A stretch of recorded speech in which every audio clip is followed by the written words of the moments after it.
All right, I'm going to go through the problems that are on Moodle for the review for exam 6. But let's see. First, we're going to do a couple more things. When you have a simple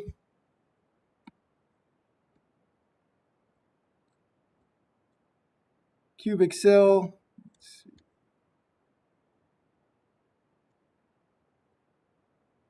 all right, so a simple cubic. All right, so your choices are L is equal to 2. Or, well, first one is 1 for simple. L is equal to 1, L is equal to 2. Looks like it's going to... What is this? Maybe?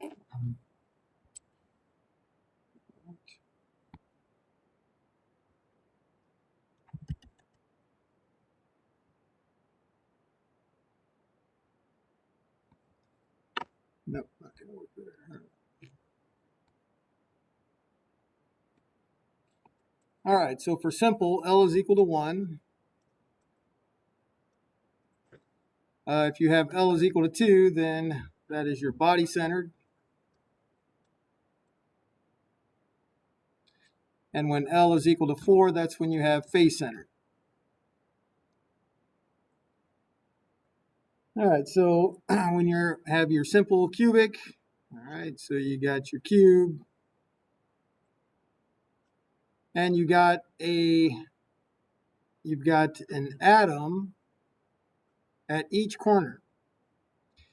All right, and so if we blow up one area of that, the atoms are touching each other. All right, and so you have A, which is the length of a side. So A is length of a side. All right, and that's always going to be in angstroms. All right, so it's going to be some number point and then angstroms, or it's going to be 10 to the minus 8 centimeters. And that's going to be the length of a side. All right, so now we're going to look at these spheres. All right, so these are your atoms. They are spheres. And so when you do the volume of a sphere, that is 4/3 pi r cubed. So you may remember that from geometry. You have volume of a sphere is 4/3 pi r cubed. Now we need to know what the radius is in relation to the length of a side A. So here you have a radius and you have a radius. All right, so the center of the sphere is at the corner. All right, and so then you see that the length A is equal to 2 radius. So radius of the one, radius of the other. That is the length of the side of your cube. All right, so on your sheet, you're going to be given an equation. It's either going to be A is equal to 2R, or it's going to be R is equal to A over 2. And I do believe it's solved for R. All right, so what you need to know is that if you have a simple cubic structure, then the radius is A divided by 2. So the radius of your sphere is A divided by 2. If you want the volume of that sphere, then you put that number here and you get the volume of the atom. All right, body-centered is got a lot more geometry in it, because remember, when you have body-centered, you have one at each corner, but you also have one in the middle. So you have one at each corner, and now they're not touching. All right, and so they are not touching because there's one in the center that is pushing them further apart. All right, and so again, the length of a side is A, but now you have to do a bunch of geometry. All right, and we're looking for a right triangle. And so your right triangle is going to go, and this is in 3 dimensions, from side to side. All right, and so what you end up with is you have to do the Pythagorean theorem twice. You have to see this well in 3 dimensions. You don't need to see it, because I'm going to just show you and give you the answer. So you have to do it twice. A squared plus A squared is equal to C squared. All right, and so you need the length of c squared. So the length of the hypotenuse is 2a squared. And so the hypotenuse is the square root of 2a. But now you have to do it again. And so you have a squared plus, you don't need to know this, square root of 2a squared. That's equal to, you're going to go through in the center, it is touching here, it is touching over here. And you're going to go through radius, diameter, which is 2 radius, and another radius. All right, so 4 radius and then squared. And then you solve for it. And so you end up with 3a squared on the left is equal to 16 r squared on the right. And if we're solving for r, you got 3a squared over 16 is equal to r squared. Take the square root, you get the square root of 3a divided by 4 is equal to r. All right, so you're going to have 3 r equations on your list of equations. The one that's for the simple is the a over 2. The one that's for the body-centered is the square root of 3a over 4. Face-centered is easier to see. I'll just draw this in 2 dimensions because there is a sphere at the face and there's a sphere at the corners, all right? All right, and so what we're doing, and that's centered, this is not a pretty picture, all right? So this one is just the Pythagorean theorem one time. Here's a length of a side, here's a length of a side, and the hypotenuse is, again, a radius, a diameter, and a radius. And so, of course, a diameter is 2 radius. So you just do the Pythagorean theorem one time. A squared plus a squared is equal to 4 radius squared. As you go through the hypotenuse on the face, that is 4 radiuses. And so you end up with 2a squared is equal to 16r squared. All right, and so then you divide by 16, divide both sides by 16, and then you take the square root of both sides, and you end up with your radius is equal to the square root of 2a over 4. All right, and so you're going to be given these 3 radius equations. You need to know that the a over 2, that is for simple. You need to know the square root of 3a over 4, that is your body-centered. And you need to know that the square root of 2a over 4 is your face-centered. Oh, that is not. That was definitely the easier way to do that. Okay, good. All right. All right. Another question is going to be percent space occupied.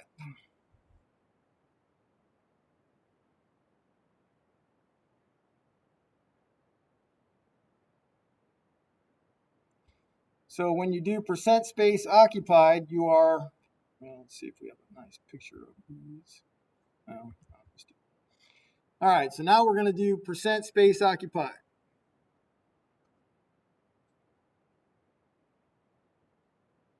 And it's going to be a constant for your simple, where L is equal to 1, your body, where L is equal to 2, and your face, where L is equal to 4. That's the number of atoms in the cube. All right, so now we need to get the volume of the space occupied. We need to find that. We want the volume of the spheres in the cube divided by the volume of the cube.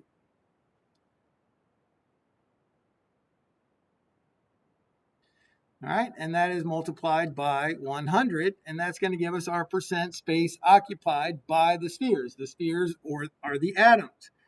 All right, and so the spheres are your atoms. They are spherical. All right, and so you're going to have the volume of the spheres, the atoms, in the cube divided by the volume of the cube total times 100. That's going to give us our percent space occupied. All right, so for simple, we have 1 atom in the cube. All right, so L is equal to 1. That's 1 atom in the cube. This is L is equal to 2. That's 2 atoms in the cube. L is equal to 4 for face, 4 atoms in the cube. All right, so 1 atom in the cube. The volume of the cube is 4/3 pi r cubed. That is your volume. All right, so the volume, there's 1 atom. There's the volume of that atom. The volume of your cube is length times width times height. It's a cube. They're all the same. That is the definition of a cube. Length, width, height, all the same. So that's A times A times A. All right, so then we multiply that by 100, and we have our percent space occupied. But we know, we just did it, that R, for simple, is your A divided by 2. So what we're going to do is we're going to do a substitution. Instead of R to the third, we're going to put A over 2 to the third. And so we then have 4/3 pi. Now instead of R, we have A to the third over 2 to the third. Remember, when you cube it, when we cube both sides, that is A to the third divided by 2 to the third. That is how you cube it. All right, and now that is then divided by the volume of the cube, which is A to the third. We're going to do this each time, and each time we do this, we see that A to the third is going to cancel. Remember that 2 to the third is 2 times 2 times 2. All right, and so now you can see that you have a 4 in the numerator, which would cancel out 2 of the 2. So 2 squared is 4, and so 4 goes into 4 one time. So you end up with, and we're still times 100 here, in the numerator, we have pi. In the denominator, we still have a 3 left, and we have a 2 left, and that is a 6, and then times 100. Then you just push the pi, 3.14, on your calculator, divided by 6 times 100, and this is infinite sig figs, infinite sig figs, infinite sig figs. I'm just going to give my answer to 4 sig figs, 52.36%. All right, and so that is going to be your percent. All right, there's always error in the last digit. That's going to be your percent for every simple cubic structure. All right, so 52.36% of the space is occupied by the sphere. All right, so the remaining 47.64% is empty space. All right, so your 52.36% of the space is occupied by the atom. And then there is a 47.64. The remaining space is just empty space. If we do the same thing for the body-centered, we look back and we find that R for our body-centered was the square root of 3a divided by 4. All right, but this time we have 2 atoms in this sphere. So now we have 2 atoms in the sphere.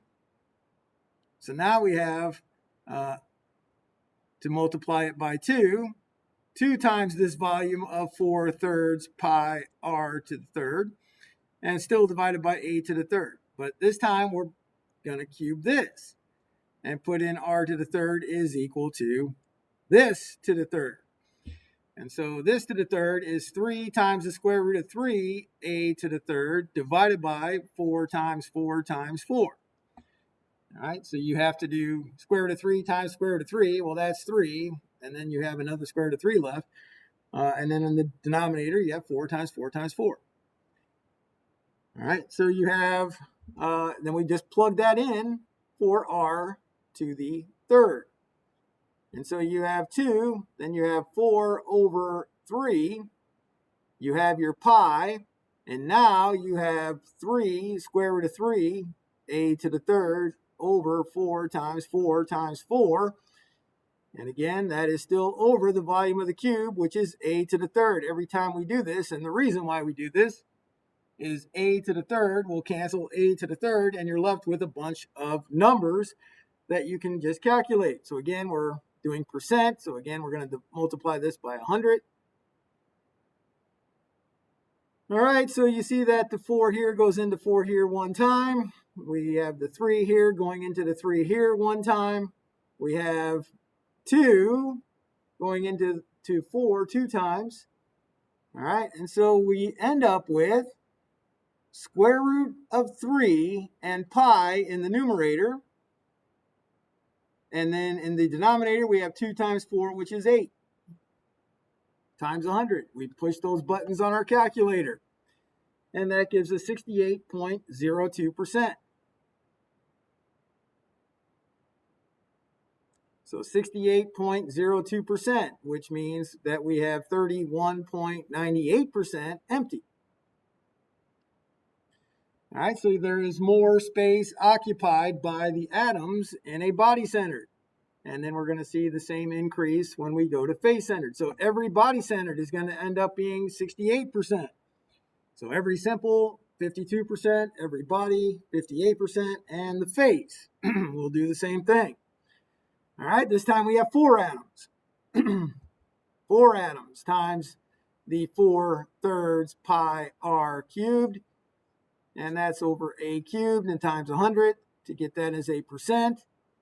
All right, so this one for your face-centered, face-centered, square root of 2a over 4. All right, so we're going to cube it.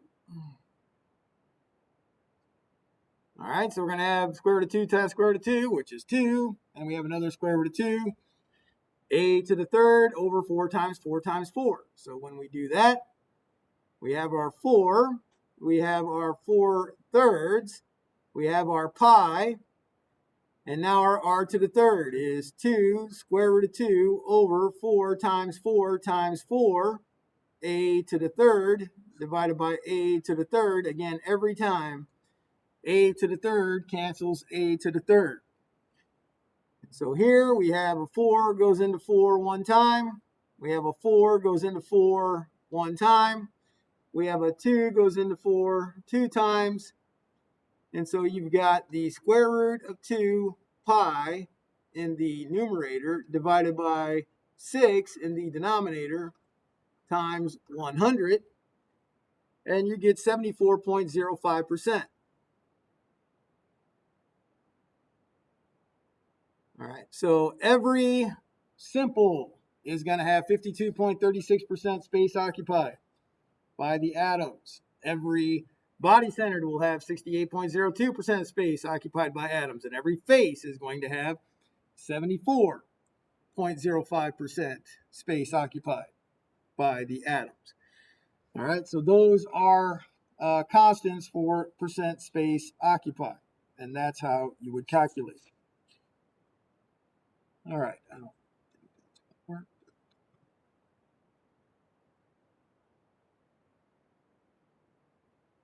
All right, so back to the problems. The first problem.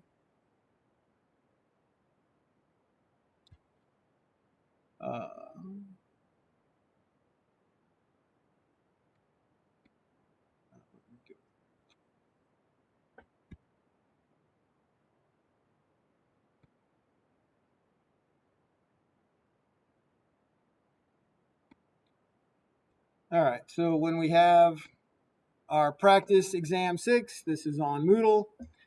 So your first question is BOH3. Is it more soluble in CH3CH2OH or C6H6? When you get a problem like this, it is simple. You just look at what problem you have, the compound you have, and its solubility is like dissolves like. And you look at this one, and you see, is it mostly like this one or like this one? So like dissolves like. Anytime you have OH, you have hydrogen bonding. If one of these has hydrogen bonding and the other one doesn't, that is your answer. That is what is most like this, something that has an OH, and you only have OH here. And so this is simply like dissolves like. So it's going to be more soluble than CH3CH2OH because they both have hydrogen bonding. There's no hydrogen bonding here. C6H6 is nonpolar. This is polar.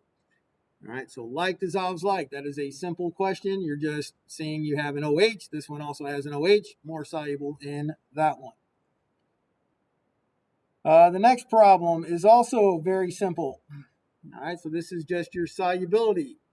Solubility of carbon dioxide is 0.161 gram per 100 mils of water at 20 degrees Celsius in 1 atmosphere. Pepsi Cola is carbonated at 5.50 atmospheres because higher pressure means a higher solubility of the gas in the liquid. All right, and so now we can calculate the solubility of the CO2 that's going to be in the Pepsi. All right, so we're going to say that it is that, especially if it's Diet Pepsi, it is mostly just water. All right, in regular Pepsi, there's a lot of sugar, but in Diet Pepsi, it's 99% water. All right, so we're going to then, we should say here in the question that you have a 0.161 gram per 100 mils of Pepsi at 20 in 1 atmosphere. And so what is it now that we've increased it to a 5.50 atmospheres? All right, and so K is a constant. You know your solubility is going to increase. All right, so let's go to a blank page. Still don't think this one's working, but we can try. Nope.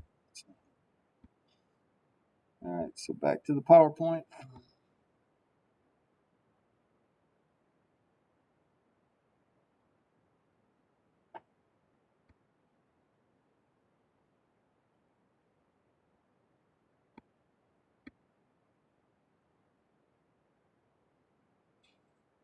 All right, so we had our solubility, and that was the 0.161 grams per 100 mils at 1 atmosphere. And then we want to know the solubility at 5.5 atmospheres. Everything was 3 sig figs. So you have your equation sheet. So your equation sheet shows you that the solubility is your K sub H times your pressure.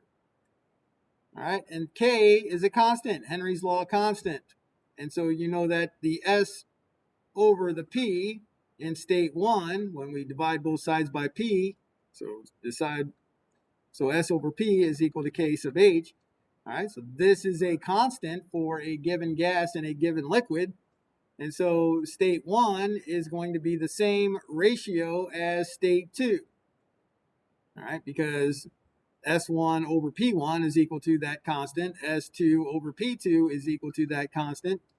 And so S1 over P1 is equal to S2 over P2. So you just plug in your numbers. So solubility, 0.161 grams per 100 mils as at a pressure of 1 atmosphere, all 3 sig figs. What is the solubility now that the pressure is 5.50 atmospheres? So all you have to do is multiply both sides by 5.50 atmospheres. And of course, the higher the pressure, you're pushing the gas into the liquid, you have a higher solubility. And so instead of 0.161 gram per 100 mils, you will have 0.886 grams per 100 mils.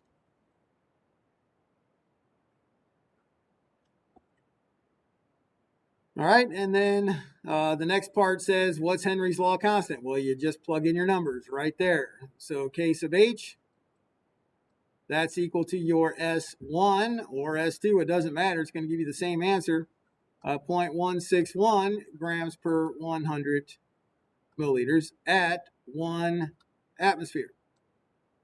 And so that is the answer of 0.161 grams per 100 mils and atmospheres. So that is your K sub H. All right.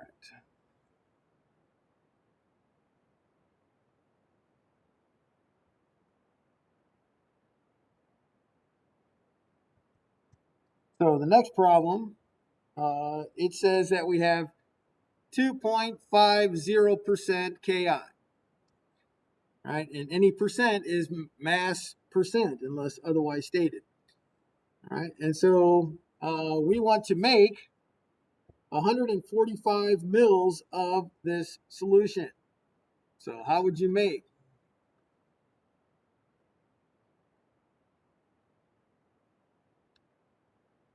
145 grams of the solution.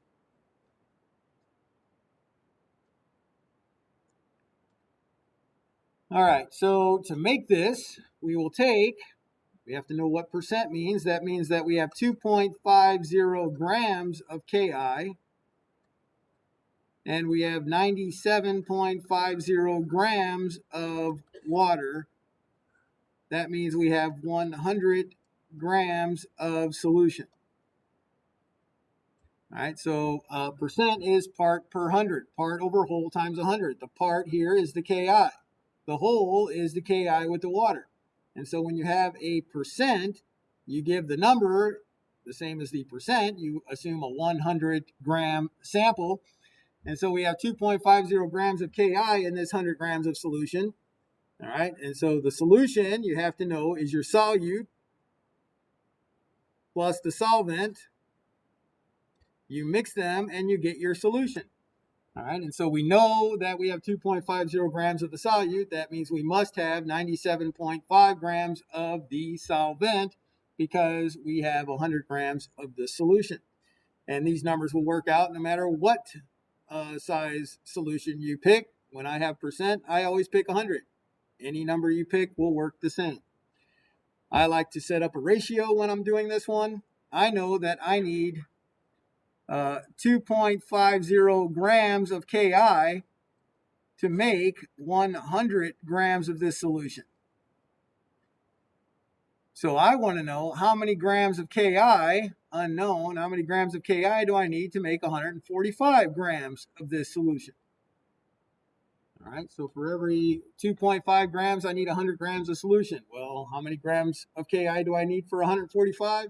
You simply multiply both sides by 145, and you solve for X. And so X is 3.63 grams of Ki. And many people will stop there, but it says, how would you make it? And saying 3.63 grams of Ki, you didn't make anything. You have 3.63 grams of Ki. We want 145 grams of this solution. All right, and so that means that we would need 141.37 grams of water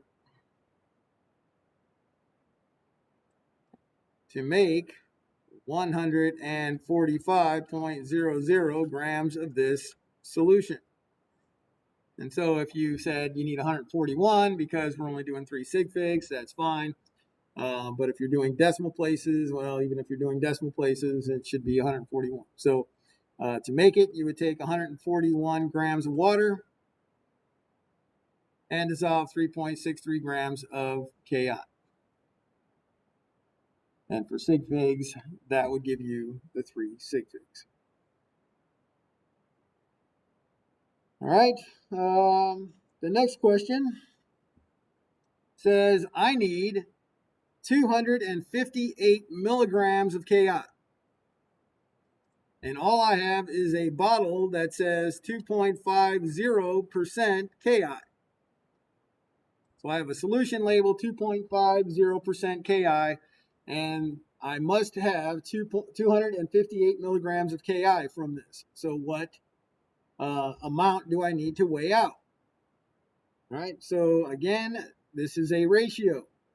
So I have 200, no, I have 200. I have, assume 100 grams. So I have 2.50 grams of Ki for every 100 grams of solution.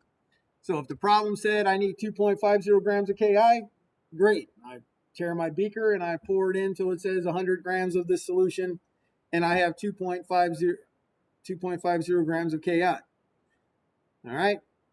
I need to convert milli, I know, is 10 to the minus 3, so I'm going to move my decimal 3 spots. And so that becomes a 0.258 grams of Ki. And the question now is, how much solution? All right, so you can cross multiply and divide. So multiply both sides by X and by 100, and then divide both sides by the 2.50. And when you solve for X, you get 10.3 grams of solution.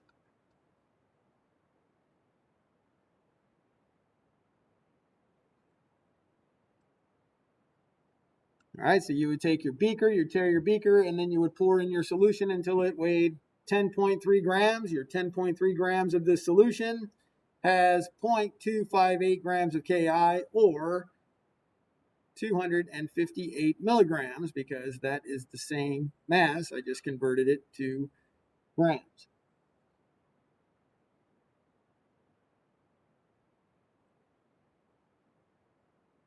All right, so the next question is to take your 2.50% Ki and convert it to molality.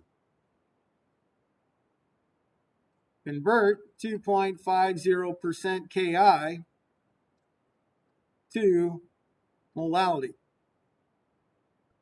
All right, so again, you must know the units. Many times it is a multiple choice question. It's a simple multiple choice question. It's a multiple choice question many people miss, but it is a simple multiple choice question, because if you only know molality as moles per kilogram, there are about 3 or 4 of the 5 choices that have that unit, moles per kilogram. All right, what you have to know for molality, it's moles of solute per kilogram of solvent. And the most common wrong answer is kilogram of solution. That is the wrong answer. So you need to know the solute and solvent. Knowing moles per kilogram is not going to be good enough to get that answer correct. It's not going to be good enough to get this answer correct. So we know that we have 2.50 grams of Ki. We know we have 97.50 grams of water. And we know that we have 100 grams of solution. Anytime you're given a percent, you should write that up. Now we need to get to moles of solute. Here is our mass of solute, in this case, the Ki. All right, so we just have to divide by the molar mass, and now we have moles. Kilograms of solvent, here is your solvent. We simply divide by 1,000 to get grams into kilograms. And so this is a very simple question if you know the units. All right, so 2.50 grams Ki. You find K on the periodic table, 39.1. You look up I on the periodic table, 126.9. And so you get a molar mass of 166. All right, so you have to go to the periodic table to find that. That is not given. You go to the periodic table, find K, find I, find their masses, add them up. You need to know that is 166.00 grams per mole. And when you do that, you get your moles of Ki, 0.151 moles Ki. All right, then you take your 97.50 grams of water and divide by 1,000, because there are 10 to the third, or 1,000 grams in a kilogram. All right, and so that gives you a 0.09750 kilograms of water. And then you simply divide those two numbers. You take your 0.151 moles Ki and divide by your 0.09750 kilograms H2O. And when you do that, you get a 0.154 molar.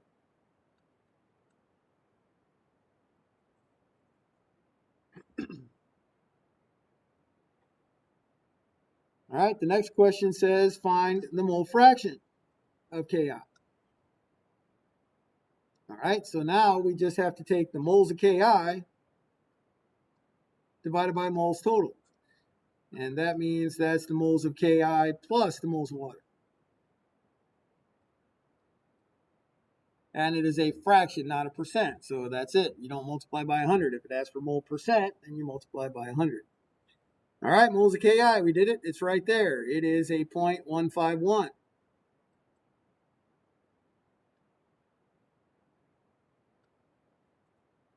So 0.151 moles Ki. All right, we haven't calculated the moles of water yet. All right, so the moles of water, we got to take our 97.5 grams of water and divide by the molar mass of water, which is 18.02 grams per mole. I would do the denominator first, get a number, and then take the 0.151, divide by that number. And when you do that, your mole fraction of Ki when you push the buttons is 0.00278. That is your mole fraction of Ki. So if you wanted the mole fraction of water, all right, so that's the water, the 97.5 of 18 on the numerator instead of the 0.151, or you simply know that there are two things in there and your fractions have to add up to 1. And so this is 0.99722 is your mole fraction for your water if you subtract from 1. All right, so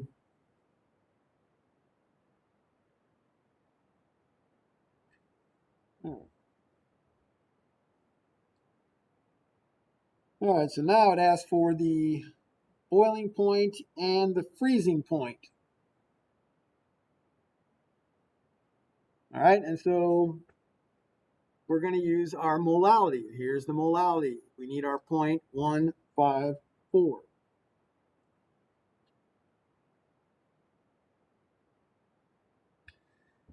right, so we have our delta T sub B, boiling point first, I, K, B, C sub M. All right, and so we have a molality of 0.154. So our C sub M is our C for concentration, little m for molality. And this is of Ki. All right, and so Ki breaks up into K plus and I minus. Your I value here is 2. You will be given a chart that has the constant Kb on it. So Kb, you look it up on your chart, 0.512. 0.512. And that's in degrees Celsius per molal. And so now you just plug in the numbers and push the button. So your delta T sub B is equal to 2 times 0.512 degrees Celsius per molal. Then the molality is 0.154. Molal cancels molal, and you have a delta T sub B in Celsius. So your delta T sub B is 0.158 degrees Celsius, except the question says calculate the boiling point. So you have to know that you have a boiling point elevation. You have a freezing point depression, a boiling point elevation. If you just put this as your answer, no, a 0.154 molal does not boil at 0.158. It's almost frozen at that point. It's going to boil. The temperature of boiling is at 100.158 degrees Celsius. All right, so the boiling point of pure water is 100. You need to know that. So now when you add something to it, you have the boiling point that's going to go up, your boiling point elevation. So it goes to 100.158 degrees Celsius. The next question says, what's the freezing point? So now we're finding delta T sub F. That is equal to I, K sub F, C sub M. All right, same molality, same I. We're still at 0.154 mol Ki, so that means the I value is 2. All right, but now we have to look up Kf. There is a number for Kb, and there is a number for Kf. And so your Kf is a 1.86 degrees Celsius per molal. So your delta T sub F, all numbers are the same except for your K value. So 2 Your Kf now is 1.86 degrees Celsius per molal, and our molality is the 0.154. Molal cancels molal, and you have your delta T sub F of 0.573 degrees Celsius. All right, and so you have to know that your freezing point is depression. So we throw salt on the roads to make sure that the water does not freeze. We don't want icy roads. We have a freezing point depression. And so we know that the freezing point of water is 0 degrees Celsius. So now it went down by 0.573. And so that makes it a negative 0.573 degrees Celsius. So now it's not going to freeze until you get to negative 0.573 degrees Celsius.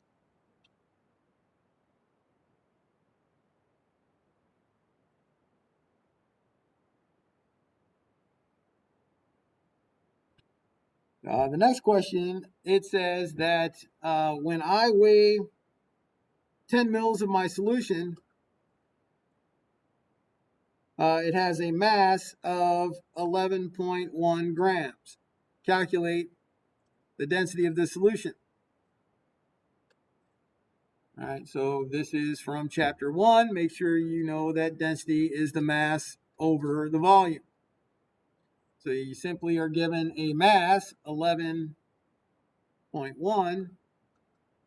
You are given a volume, 10.0.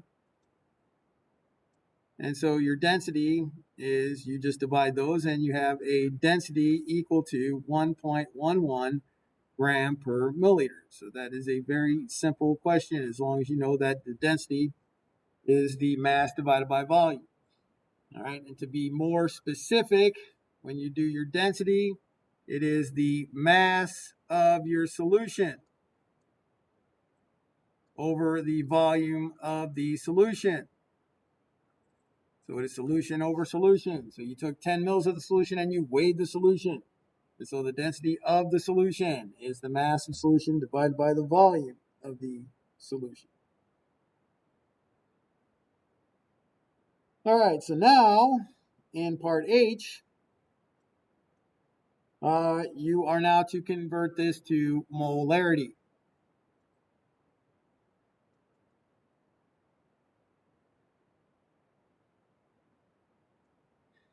All right, so molarity. Again, knowing moles per liter is not good enough. You must know it's moles per liter, but you even have to know more. All right, because if it says what's the units of molarity, there's going to be at least 3 of the 5 multiple choice questions that say moles per liter. All right, if not all 5 of them say moles per liter. You have to know it is moles of the solute divided by the liters of solution. All right, so again, if that's a multiple choice, moles per liter is every choice, but there's only one that says moles of solute divided by liters of solution. And that is the only correct answer. All right, so again, we have our, we're still in part H of the same 2.50% Ki. All right, so we already converted that to moles by dividing by the molar mass. So we already know the moles of our Ki. We have a 0.151 moles of Ki to 3 sig figs. So now we just have to find the liters of solution. All right, so what we have, again, we have our 2.50 grams of Ki. We have our 97.5 grams of water. And we have our 100 grams of solution. Same as we had in the first part A. All right, so now we have the density of the solution. That's what we just solved above here. And G. All right, so now we have the density of solution. So we can convert our mass of solution into volume of solution. So we have our 100 grams of solution. And we know that we have 1.11 gram of solution for every milliliter of solution. All right, but we don't want milliliters. moles per liter. And so we need to get rid of milliliters, and we know that M is 10 to the minus 3. All right, so milliliters cancel milliliters, gram cancels grams, and now we have our answer in liters. All right, and so that is a 0.0909 liters of solution. And so now that we have our moles of our solute, Ki, we have our liters of our solution, 0.0909. To get the molarity, we simply take the moles, 0.151 of our Ki, and divide it by our liters, which is a 0.0909 liters of solution. Push the buttons on the calculator, and we get a 0.166 big M molarity Ki. All right, so again, it's going to be type. Big M is molarity, little m is molality. All right, again, you have to know the exact units. Moles per liter, not going to be good enough. You have to know moles solute, liters of solution. All right, so now that we have the molarity, then it asks for the osmotic pressure. And so you have your pi, osmotic pressure, so part I is your osmotic pressure.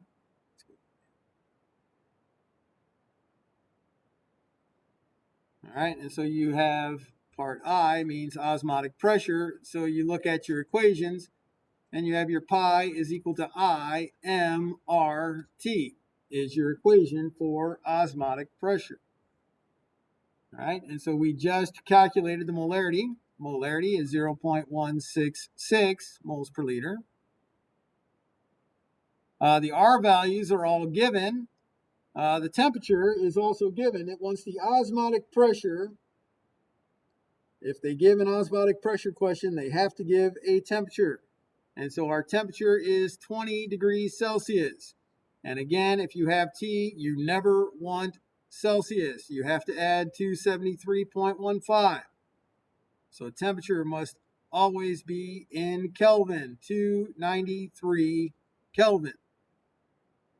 All right, so that is then you got to pick out an osmotic pressure. So you want the R value that has units of pressure.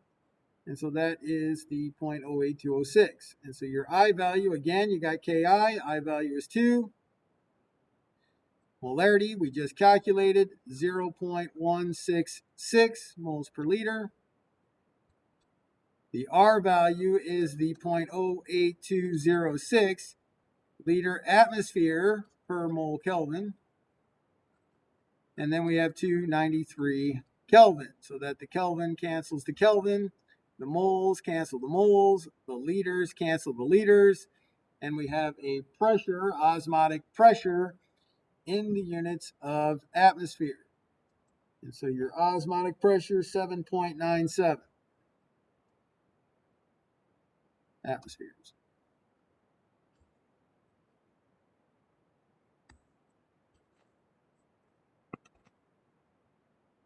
All right. Part J of this never-ending question is calculate the vapor pressure of water at 20 degrees Celsius. So calculate the vapor pressure of water at 20 degrees Celsius. All right, and so we have our Clausius-Clapeyron equation. That is the ln of P2 over P1 is equal to delta H vaporization over R times 1 over T1 minus 1 over T2. That is on your equation sheet. All right, and so we have our sheet of constants, and we have our delta H vaporization of water. That is a given. Delta H vaporization for water. That is 40.7 kilojoules per mole. And that's it. That's all that they're going to give you because it's water. If it was some other compound, they would give you other information. All right, but you need to know that water boils at 100 degrees Celsius. So you must know that the boiling point of water is 100 degrees Celsius. You need to also know what that means. All right, so that means that your pressure, the normal boiling point, normal means the pressure is 1 atmosphere. And that's a perfect 1 atmosphere. It's a perfect 100 degrees Celsius. All right, so your normal boiling point of water is 100 degrees Celsius at 1 atmosphere. All right, and so we can then convert this into Kelvin. So you add 273.15, so it's 373.15. Your temperature at 20, that is a 293 Kelvin. All right, so here is my T1. Here is my P1. Here is my T2, and my P2 is what I am looking for. All right, so you could do this. Let's do P1. It doesn't matter what the units are. The units need to be the same for P1 and P2. Temperature, always Kelvin. Pressure, same units. So if I wanted P1 to be 760 millimeters of mercury, let's do that. That's fine. And that means my vapor pressure of water, which I'm going to want in millimeters of mercury, will be in the correct units already. All right, so then I just plug in the numbers and push the buttons on my calculator. All right, so P2, that's what we're looking for. P1, that is my 760 millimeters of mercury. Delta H vaporization in R. Okay, so R, we have R values given. Now we see that we have kilojoules. We want the R value that has joules. And so that is the 8.314 joules per mole Kelvin. And so that means we don't want K joules. We want that to be in just joules. So instead of K, we know K is 10 to the third. So 40.7 times 10 to the third. And now that is in joules per mole. In order to cancel with the 8.314 joules per mole Kelvin. So the joules per mole cancels the joules per mole. All right, 1 over to the T1. T1 is 373.15 Kelvin minus 1 over T2, that is 293 Kelvin.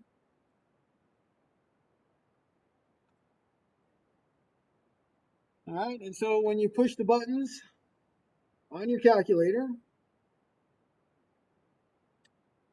on the left side here, you're going to end up, so here you're going to end up with ln of P2 over 760 when you push the buttons, parentheses first, then the rest, negative 3.58.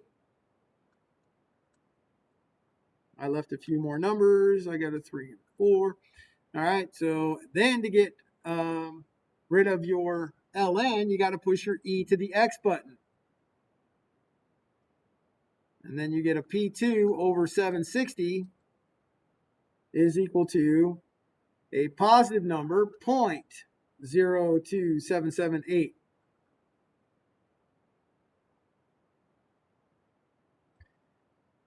All right, then you multiply both sides by 760, and you get a P2 of 21.1. And that's in millimeters of mercury. So make sure that you can calculate, use your calculator. Here's all the numbers. Make sure you can solve it and get 21.1 millimeters of mercury.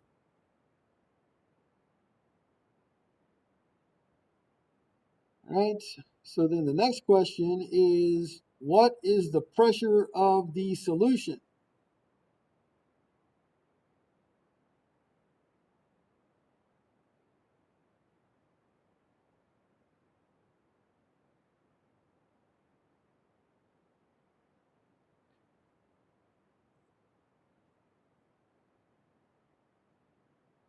All right, so K pressure of the solution. All right, so we have a vapor pressure lowering, and so the pressure of the solution is going to be lower than the pressure of water.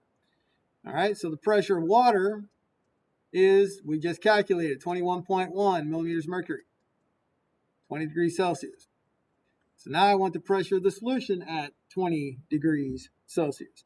And so you find your equations. And so the pressure of your solution is equal to the mole fraction of your solvent, which is water, times the pressure of pure water. So the pressure of your solution is the mole fraction of the water times the pressure of pure water. All right, so we did the mole fraction of water. We go back and look at that answer, and that was a 0.99722. All right, so we already calculated the mole fraction of Ki and the mole fraction of water, and those fractions added up to 1. And then you have your 21.1 millimeters of mercury. And so the pressure of this solution, when you push the buttons, is 21.0. All right, and so it went down, but it only went down slightly by 0.1. And so L says calculate the vapor pressure lowering. Well, we know that it's 0.1 millimeter mercury. It went down by 0.1, except on the multiple choice, that is not one of the choice. Every answer rounds to 0.1 millimeters of mercury. And so we have to calculate it to 3 sig figs. So we look at our equations. Our change in our pressure, our vapor pressure lowering, is the mole fraction of your Ki times the pressure of pure water. All right, and so your vapor pressure lowering, so the mole fraction of Ki, we go back, look at our answer for the mole fraction of Ki. That was the 0.00278. And then the pressure of pure, the little circle there means pure water, 21.1 millimeters of mercury. And so our delta P to 3 significant figures is a 0.0587.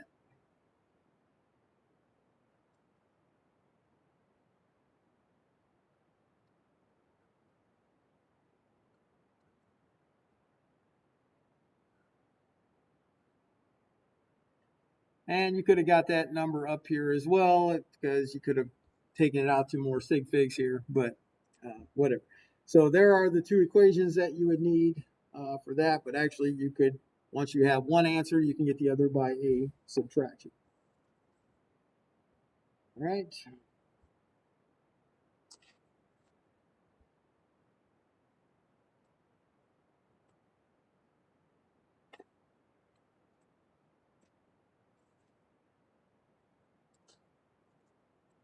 All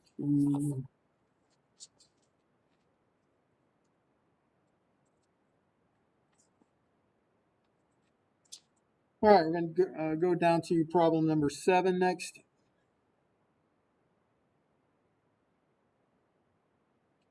So problem number 7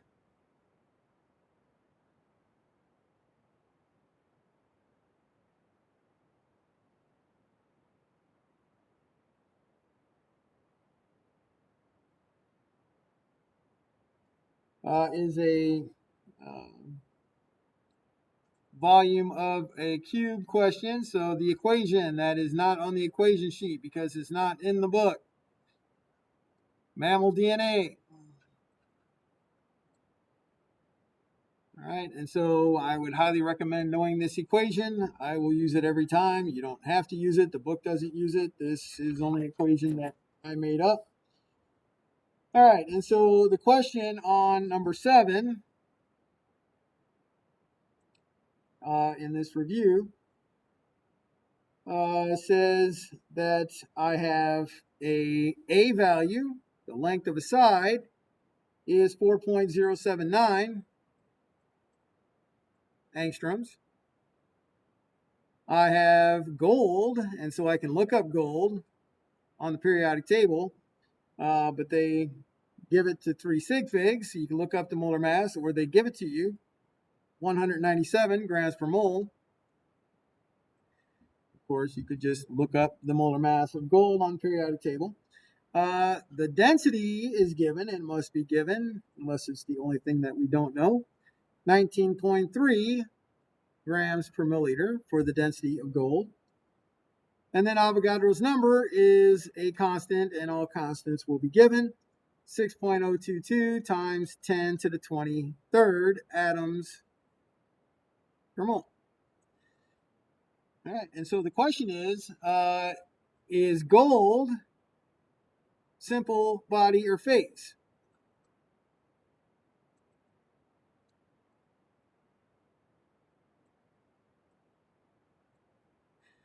All right, and so what we're doing is we're solving for L. So we solve for L. Well, if we get 1, well, then it's simple. If we get 2, well, then it's body. If we get 4, well, then it's phase. So you have to know that in simple, they're at the corners, 1 atom in the cube, body at the corners and in the center, 2 atoms in the cube. Face center, there is 1 at each face and 1 at each corner for 4 atoms in the cube. All right, and so we have to get our units to work out. So milliliters is the same as centimeters cubed. And so if I'm going to work in centimeters cubed, I have to convert my angstroms into centimeters, because then I will cube it, and then I will have centimeters cubed. So here you have to have the correct units so that they cancel. All right, so you have your A value of 4.079 times 10 to the minus 8 centimeters. Your A value for a cube is always going to be in angstroms. Angstrom is 10 to the minus 10 meters, which is 10 to the minus 8 centimeters. All right, and so now we have everything in the correct units.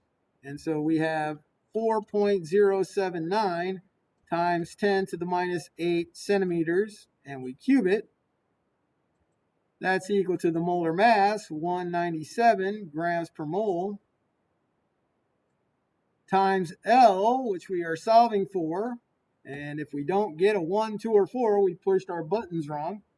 Those are the only choices for this class. All right, and so 19.3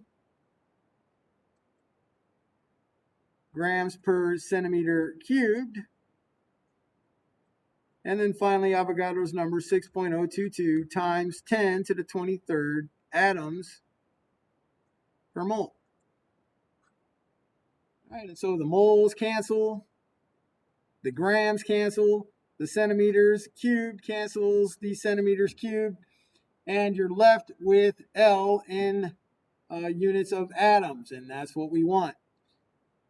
So when you multiply both sides by 19.3, multiply both sides by 6.022 times 10 to the 23rd, divide both sides by 197, and you get L is equal to 4. And so that means it is face centered.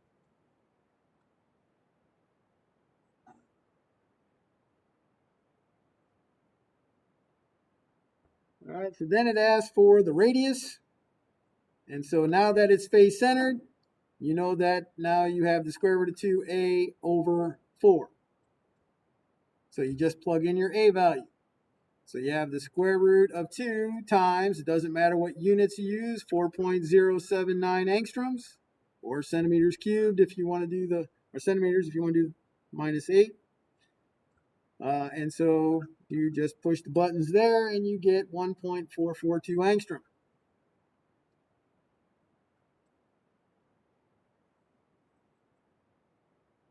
All right, so then it asks for the volume.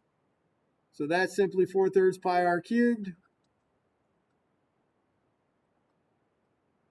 And you plug that in right there, and you can get your units in angstroms cubed, or if you prefer, You can use centimeters if you want to have times 10 to the minus 8 centimeters. And then it asks for the percent space occupied. All right, percent space occupied, it's face centered. It is 74.05% of the space occupied. All right, we will continue on this tomorrow.